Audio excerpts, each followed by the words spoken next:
They come in confident. They talk trash. They believe they're different. Here comes Inoue, that destructive, decisive. They think they've found the weakness nobody else could see. And then they meet the monster, Naoya Inoue.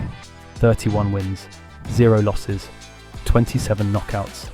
A knockout ratio that sits at an absolutely terrifying 90.4%. 4-division world champion, 2-weight undisputed champion, and the man who has made a career out of humbling every fighter cocky enough to think they could beat him. When opponents step into the ring with Inoue, they're not just facing a fighter, they're facing a relentless, calculated destruction machine. Body shots that make grown men crumble. Combinations that come from angles you can't defend. Power that doesn't just knock you down, it reshapes your entire career. So how does the monster systematically dismantle every cocky challenger who dares to face him? Stay with me, because we're about to break down the most devastating knockout reel in modern boxing. Let's start from the beginning. October 2nd, 2012. Naoya Inoue's professional debut against Inoue from the Philippines.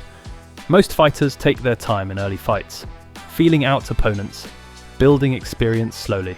Not Inoue. From round 1, he introduced the world to what would become his signature weapon, devastating body shots. The Filipino fighter tried to weather the storm. He danced, he moved, he survived round after round.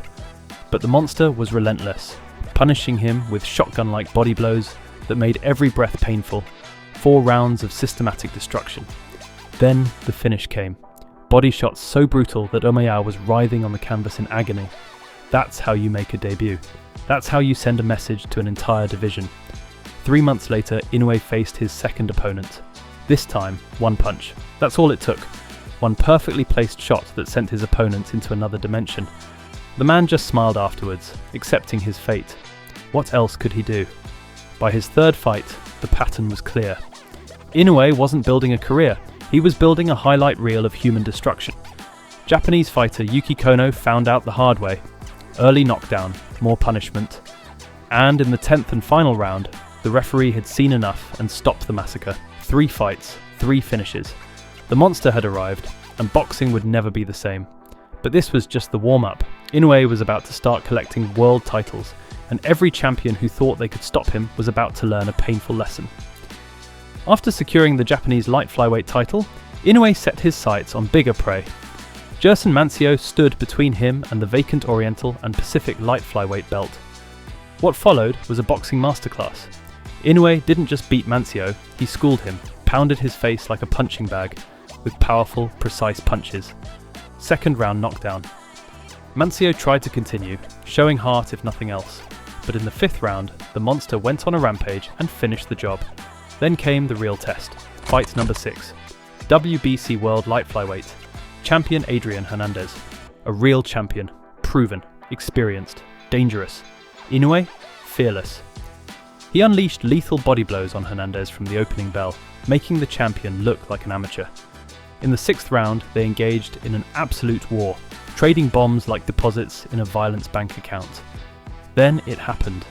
A subatomic right hand dropped the champion. Hernandez seemed to give up right there, the realization hitting him harder than the punch. Naoya Inoue, in just his 6th professional fight, was a world champion. Next up, moving up in weight to challenge WBO World Superflyweight champion Omar Narvaez. The southpaw was stunned from round 1 by the monster's immense power. 2 knockdowns in the opening round alone. Narvaez survived that first round, but he quickly realized the terrifying truth. Their skills and power were not on equal footing. Not even close. 2nd round, Inoue completely decimated him with overwhelming superiority, finishing him with a bone-crushing body blow that folded him in half. 2-division world champion before most fighters even find their style. That's not talent, that's dominance. The defences came next.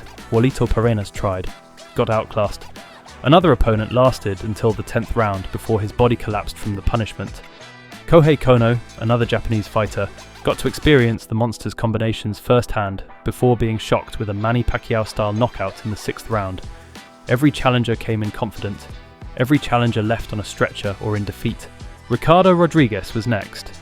Sharp, forceful punches from both sides peppered him in the early rounds. 3rd round, Inoue's left hand worked like a shotgun, delivering precise devastation.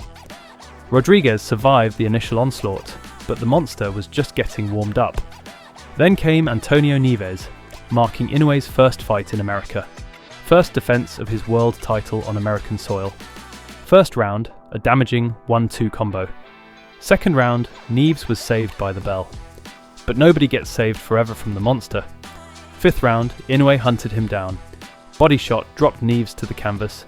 First time down as a pro. The monster smelled blood and focused his entire attack on the body.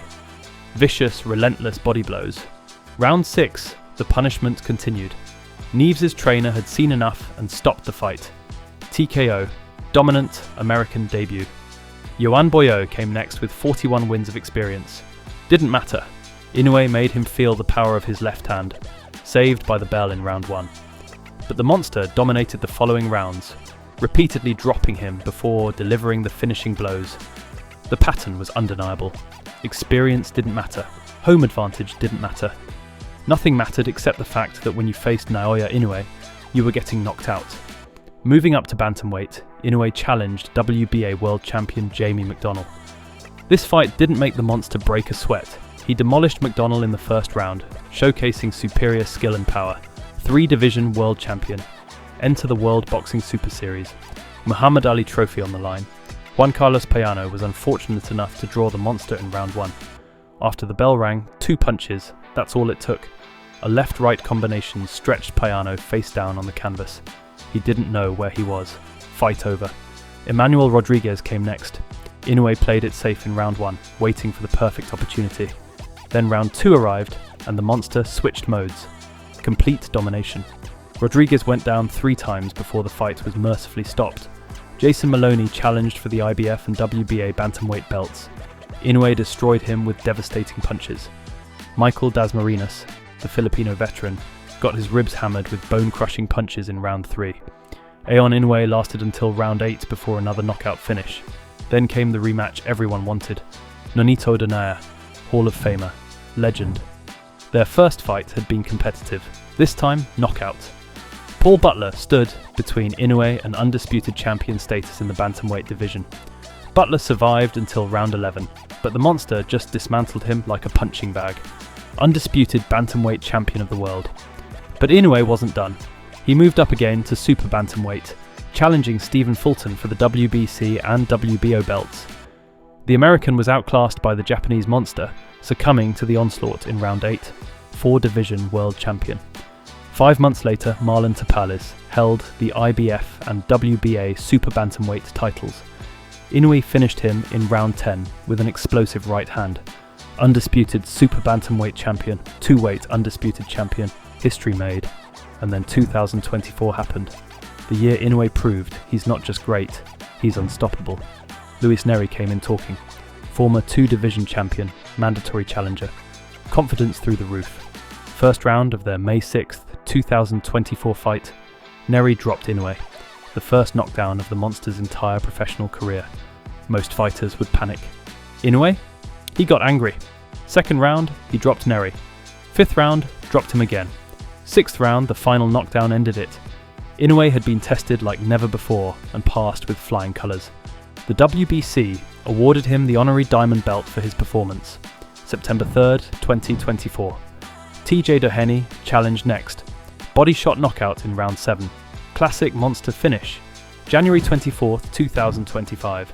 Ye Jun Kim replaced injured Sam Goodman on short notice. 4th round knockout, no mercy. May 4th, 2025. Ramon Cardenas in Las Vegas. Another defense, another statement. September 14th, 2025. Murodjon Akhmadaliev, the former unified super bantamweight champion. This was supposed to be Inoue's toughest test. Wide unanimous decision after 12 rounds. And the monster isn't stopping. December 27th, 2025, he faces Alan David Picasso in Saudi Arabia. If he wins, a potential super fight with fellow Japanese star Junto Nakatani awaits in 2026. Let's talk about what makes Naoya Inoue truly special. It's not just the knockouts, though, that 90.4% finish rate is the highest in world title fight history. It's not just the titles, though 4 divisions and 2-weight undisputed status puts him in rare company. It's the way he dismantles cocky opponents. Every fighter who steps in the ring with Inoue believes they're different. They've studied the tape. They've found the weakness. They're faster, or stronger, or more technical, or more experienced. They talk themselves into believing they can do what 31 other fighters couldn't.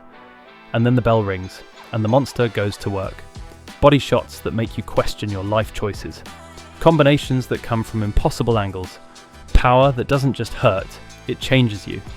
Speed that makes you see 4 punches when he only threw 2. Fight IQ that adapts to everything you try. There's nowhere to hide, no safe distance, no technique that works, no experience that prepares you. When you face Naoya Inoue, you're not fighting a man, you're fighting inevitability. With 23 knockout victories in world title fights, he's surpassed Joe Louis's previous record of 22. That's not just impressive, that's legendary, that's Hall of Fame, that's pound for pound best in the world. 31 opponents have stepped into the ring with Naoya Inoue. 31 opponents have lost. 27 of them never made it to the final bell. Champions, challengers, veterans, prospects, Americans, Mexicans, Filipinos, fellow Japanese fighters. Doesn't matter. The result is always the same. The monster wins, usually by knockout, always convincingly. Every cocky opponent who thought they figured him out learned the same painful lesson. You can't solve the monster, you can only survive him, and most don't even do that. 4 divisions conquered, 2-weight undisputed champion, historic knockout ratio, active beyond belief, and he's still getting better. This isn't just a fighter, this is boxing perfection in human form. This is what happens when talent, work ethic, and ruthless efficiency combine into one devastating package. The monster, Naoya Inoue, and he's not done hunting yet. So what do you think? Can anyone solve the Naoya Inoue puzzle? Is there a fighter out there capable of handing the monster his first loss? Will he move up to featherweight and continue the destruction? And can he beat Junto Nakatani if that super fight happens in 2026? Drop your predictions in the comments below. Who's the most impressive Inoue knockout? Which opponent do you think came closest to beating him? And where does he rank all time? If you enjoyed this knockout compilation breakdown, smash that like button and subscribe for more boxing content. Hit the notification bell so you never miss when we drop new videos. Thanks for watching, I'll catch you in the next one.